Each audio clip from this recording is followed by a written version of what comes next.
Here at Prophecy Watchers, we consider ourselves to be very privileged indeed.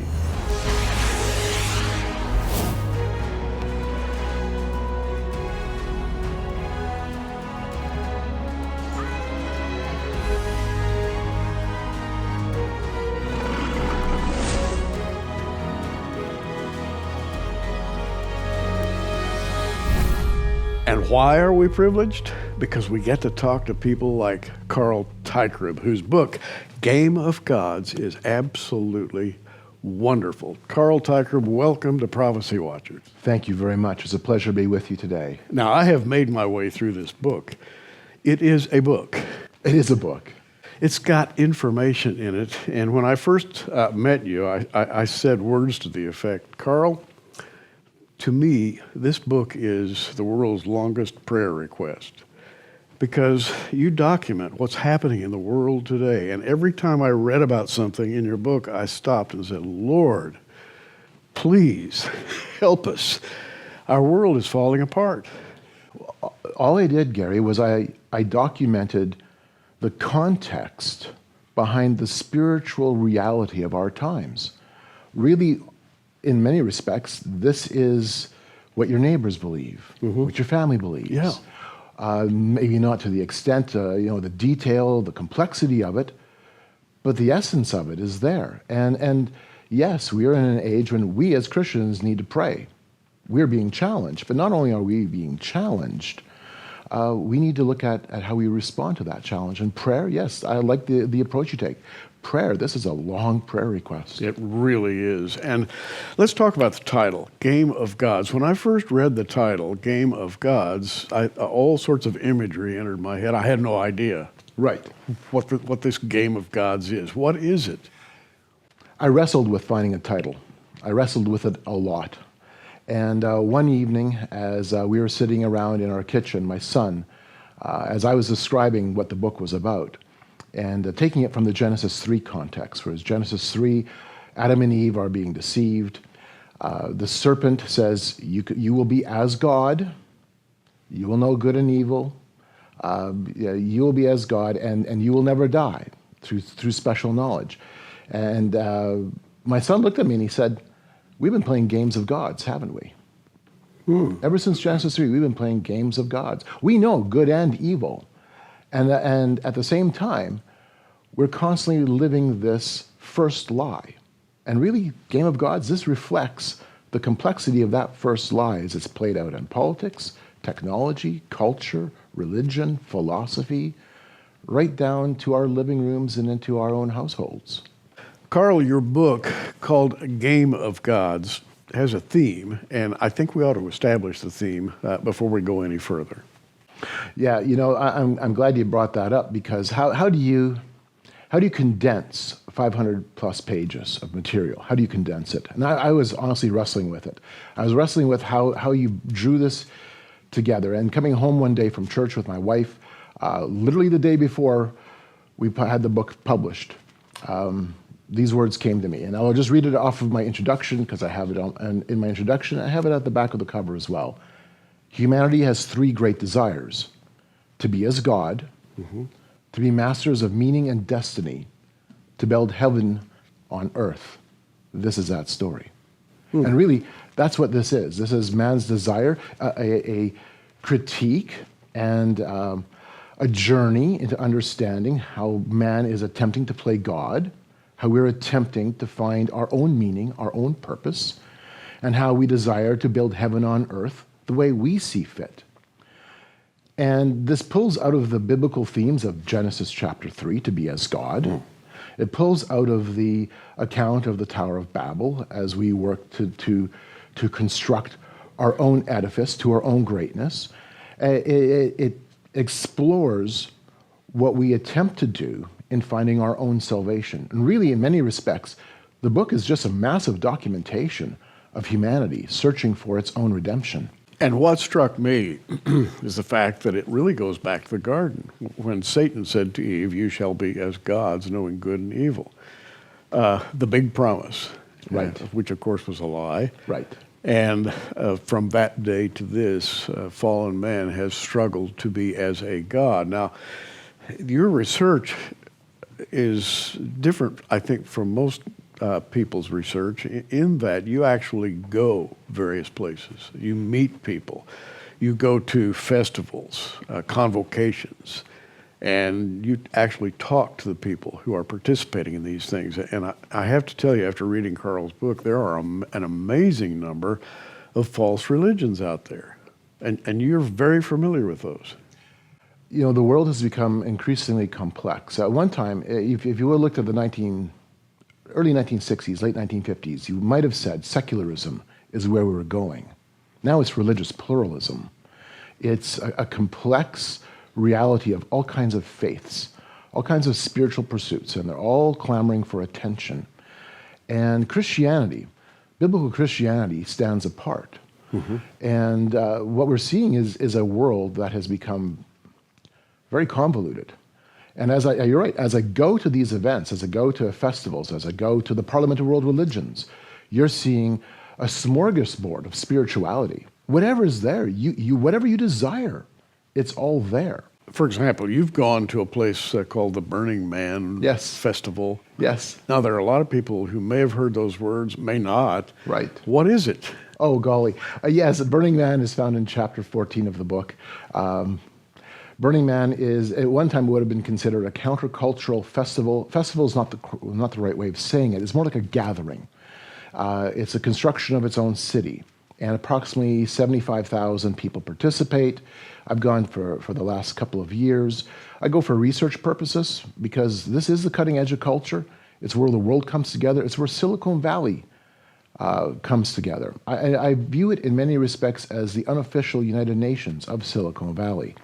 And so it's an environment where you interact with tech elites, cultural trendsetters, social change agents, and where they're very open about what they're doing. And I go sitting in the workshops to document, to understand, to try to grasp where they're taking our culture, because they are the cultural gatekeepers. But we do something a little bit more. I go with a couple of people, and last year we had a small handful, and we set up a tent. We set up a tent with a sign, and the sign says, Camp of the Unknown God. Wow. And what we do is we take Paul's approach as when he went to Mars Hill, and we want to see, is there a model? Is there a model for how we as Christians need to respond to a paganized culture? Because that's what we have. When we're talking about all these other religions, all these various spiritual pursuits, it's not that we have a secularized culture. We have a paganized culture. Paganized meaning this, and my friend Dr. Peter Jones from Truth Exchange really pulls this together well. Pagan in the sense that the culture is saying God, man, and nature share the same essence. They are fundamentally all the same. It's all one, or oneness. Whereas the biblical worldview is no, it's not. God is distinct, separate, unique, holy. Isaiah 40 beautifully portrays the uniqueness of our God. And so reality, and I like how Dr. Jones puts this, reality is either oneism or two. Oneism being everything is all sharing the same essence. Twoism being God, separate and distinct, and then creation, everything else. And so we go setting up this Camp of the Unknown God specifically to interact with that message of, and we built it around the question, is reality one or is reality two? And so we took the themes found in this book, which is really an exploration of oneism and its spiritual pursuits, and we took it to the place where that's actually happening, where it's percolating, it's boiling over in the cultural setting. And we wanted to see, can we talk to people? Can we actually interact with people? Can we take Paul's approach of Mars Hill and say, who's the unknown God? And honestly, we have dozens of conversations all week long with people who are hungry. They all have been searching for spirituality, now, but Paul, they're hungry. Paul, excuse me for interrupting, Yes. because I just had a thought. Paul, when he went into Mars Hill and he said, I'm going to proclaim the unknown God to you, he was going to a similar place, Right. a place such as the places you've visited, where people gather together to celebrate humanity or to celebrate the the godlikeness of man and try to find God in man rather than by following God himself, who's left us a wonderful book called the Bible. That's ignored. Right. People gather together to find God in themselves. And for whatever reason, you're very sensitized to this, and you have followed it and documented it. And I think that your book, for that reason, is just an excellent read. Part of what sets this apart is the fact that I have interacted at a very personal level with individuals on the political side, on the religious side, the cultural element, the technological aspect of oneness. And I've been in their midst. I've dined with them. I've spent time with them. I've discussed things with them. We've had some long and good conversations. And so you end up seeing them as people, which is really important because in our day and age, and Gary, you know this, we have a clickbait, meme-driven internet culture. Yeah. And so it's easy to distance ourselves from each other and just throw barbs back and forth. No, I want to see us engage. I want to see Christians being ambassadors for Christ. And really, that's what we're supposed to be, ambassadors for Christ. Well, what does an ambassador do? Really, what does an ambassador do? I was at a meeting a long time ago where the U.S. ambassador to Saudi Arabia broke down what it means to be an ambassador to a foreign land coming from the United States. I listened to his presentation, and I took a lot of points from that, and I bridged that with the book as well. I've got a section where I talk about what it means to be an ambassador based on what I heard. He explained it this way, and I'm going to use the Christian aspect, the Christianese to it. We're the legal and lawful representatives of our King. Think about that. We're the legal, lawful, official representatives of the King of Kings in a foreign land. All of us, as Christians, that's a high calling. I understand Paul's descriptive language when he talks about we're athletes in a race, or we're farm laborers, or we're soldiers.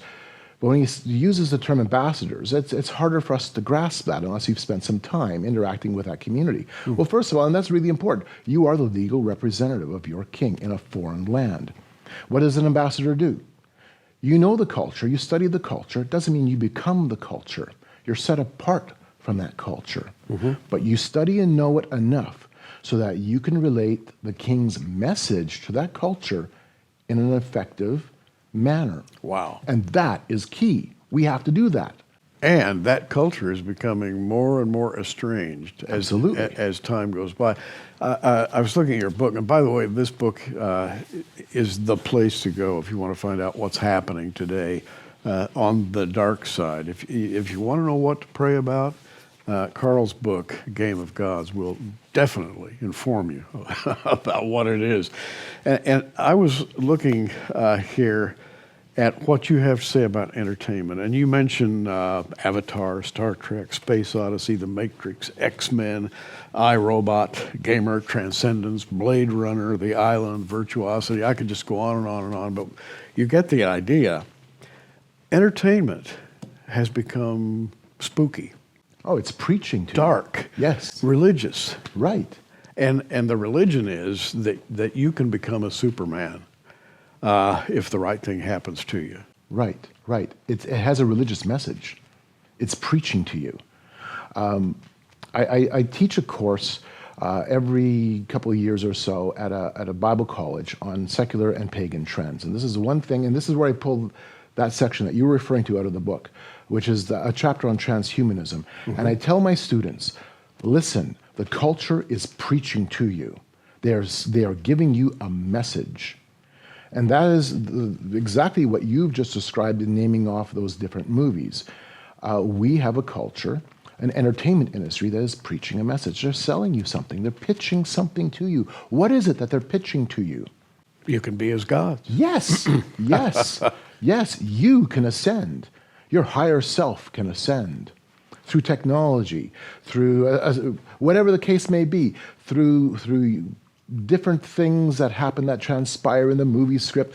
I mean, you look at it and go, wow, I want to be like that. You know what was interesting about the movie Avatar, which now is an old movie. It came out many years ago. Avatar really was the perfect transhumanist movie. technology. It came in as a major feature of the movie, helping the hero of the movie become more than human. Yes. There was a spirituality, a worship of the cosmos, a worship of the earth deities, and it wasn't on Earth, but it was that same kind of concept of Gaia, of Mother Earth. We're all cosmically tied in together. We're all interwired spiritually and otherwise, and we're all feeling like we're one. Well, what did that send as a message to the culture? It reaffirmed what we have been being told over and over and over again. You can't get away from this. And as Christians, we have a tendency to hide our heads in the sand. We don't like to talk about this type of material. We don't like to talk about where the culture is going. We like to complain about it, but we don't like to actually talk about it to the point where we are compelled to engage in it and engage as ambassadors. We like to hide our heads in the sand, but what happens when you hide your head in the sand? Number one, you don't know what's going on around you. That's obvious. But you expose your backside, and it gets kicked. And we've been having our backside kicked because we have not been observant to what is moving around in terms of the culture. And particularly, we have, I think, distanced ourselves to the point where we don't even recognize biblically what we need to do. And if you're, let's say, 30 to 40 years old today, and you've grown up in public school, and you have gone to standard entertainment, bought your ticket and gone to the movies and had a Coke and a popcorn and so forth, and watched what can only be described as propaganda material about how you yourself can ascend to godhood, and you're sort of inspired. You know, I can remember going to the westerns when I was a little kid, and when I grew up, I wanted to ride a horse and shoot a 6-shooter and all. But now we have evolved. It's not I want to shoot a 6-shooter anymore. I want to be a demigod with supreme powers of some kind, if I could possibly do that. Which sets you off on a course of looking for that. How can I achieve that? Well, I mean, look at what we've been telling our children for the last 30 years plus, especially with the human potential movement, which I bring out in the book to some extent, which has always been, which has been this message of you can be anything you want to be. Well, we all grew up now thinking, I can be anything I want to be. I want to be God. Sure. And that's what we are pursuing. Or God-like. Or God-like. It's an age-old game of gods. And we're fooling ourselves. By the way, I have to hold the book up. Game of Gods. It's a terrific read, and it does not cut corners. And having said that, let's go into politics, because we've talked about entertainment. We've talked about apostasy. We've talked about the falling away that was, by the way, predicted in prophecy for the last days. Now let's talk about politics. Local, global, what's happening in the political world that is pertinent to Game of Gods? Wow, everything from Brexit blow-ups to Paris burning, which is ironic because part of the book delves into the French Revolution, Jacques Rousseau, and the intellectual influence that had on social revolution. Finding transformation through transgression, which is really what rebellion and revolution epitomizes, a transformation through transgression. And so we're watching Paris burn on the weekends now. We're seeing a world in turmoil.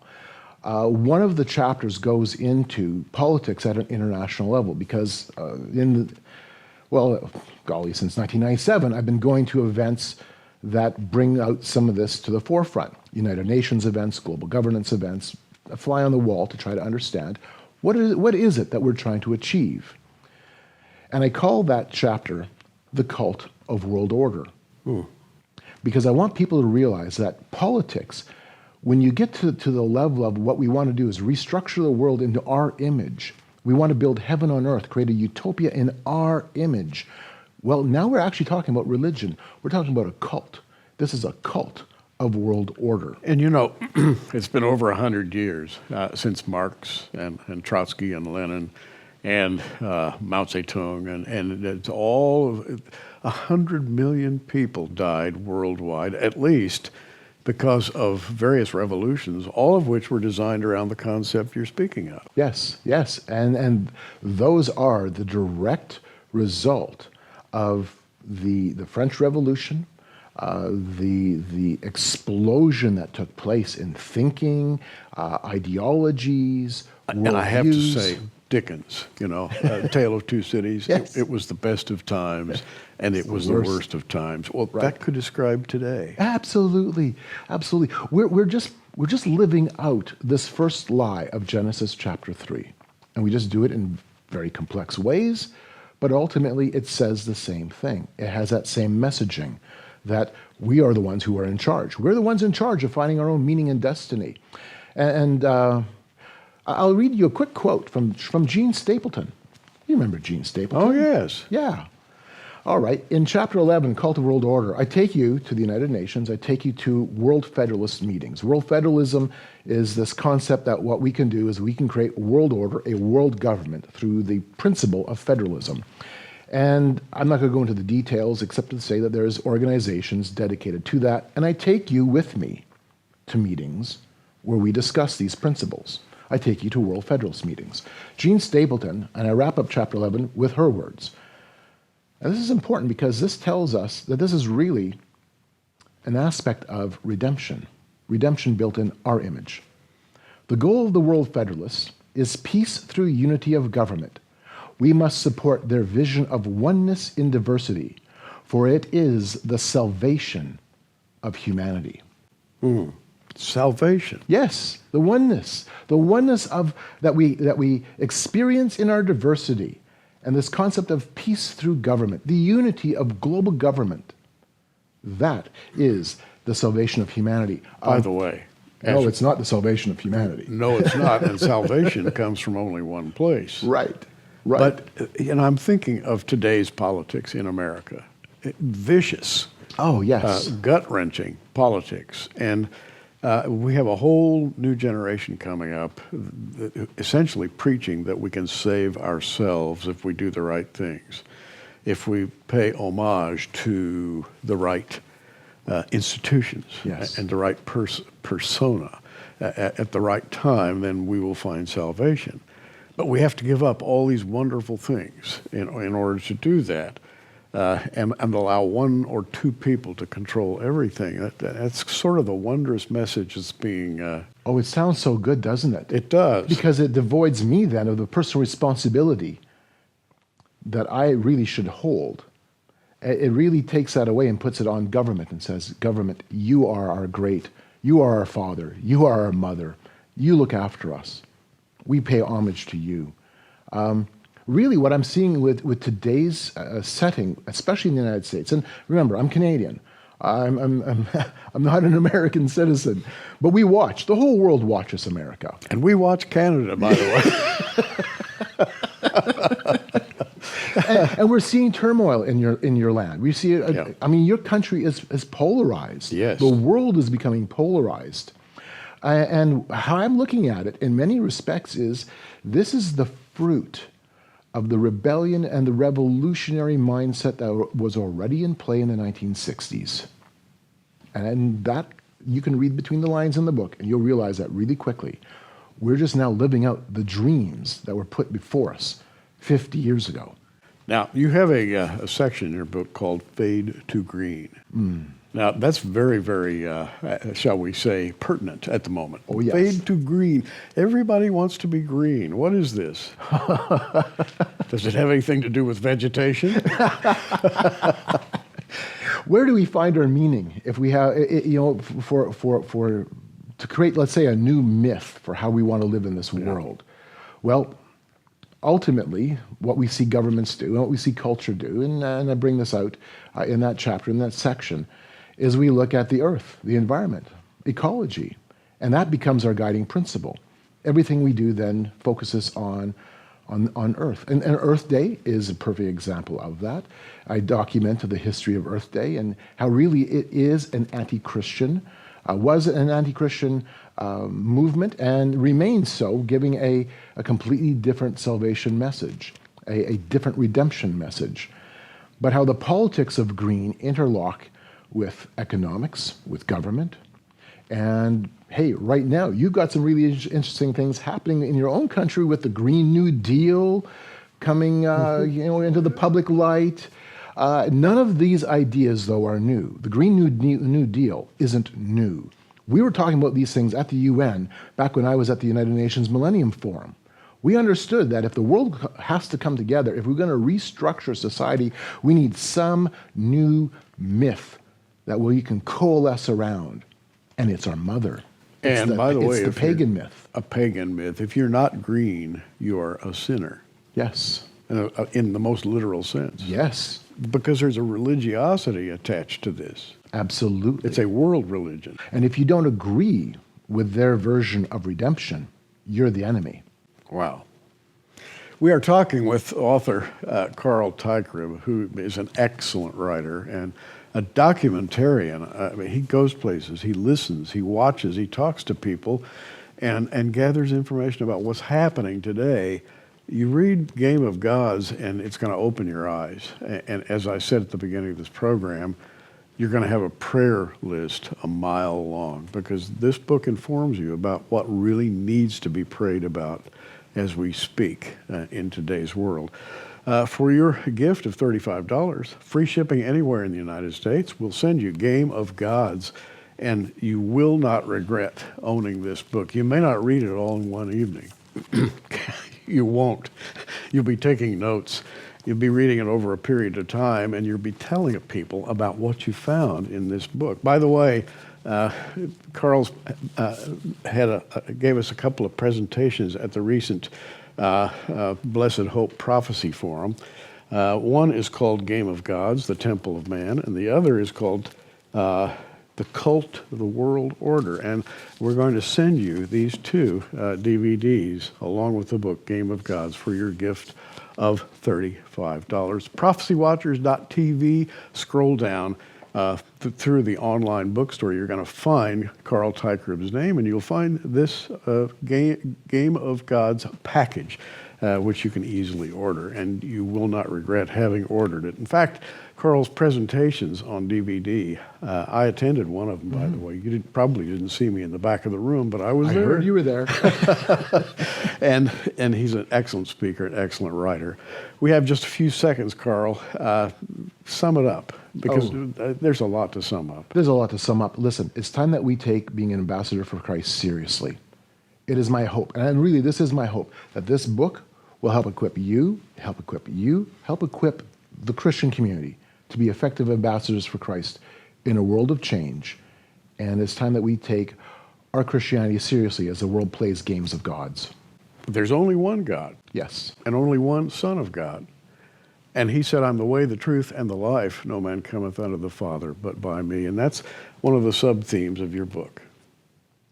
Carl Teichrib, we're going to talk to him again. There's just too much to go through in one program. I'm Gary Stearman. Hey, you keep watching. We are. Thanks for joining us on Prophecy Watchers. You can find us on the web at prophecywatchers.com. In the meantime, keep watching, everybody, and we'll see you soon.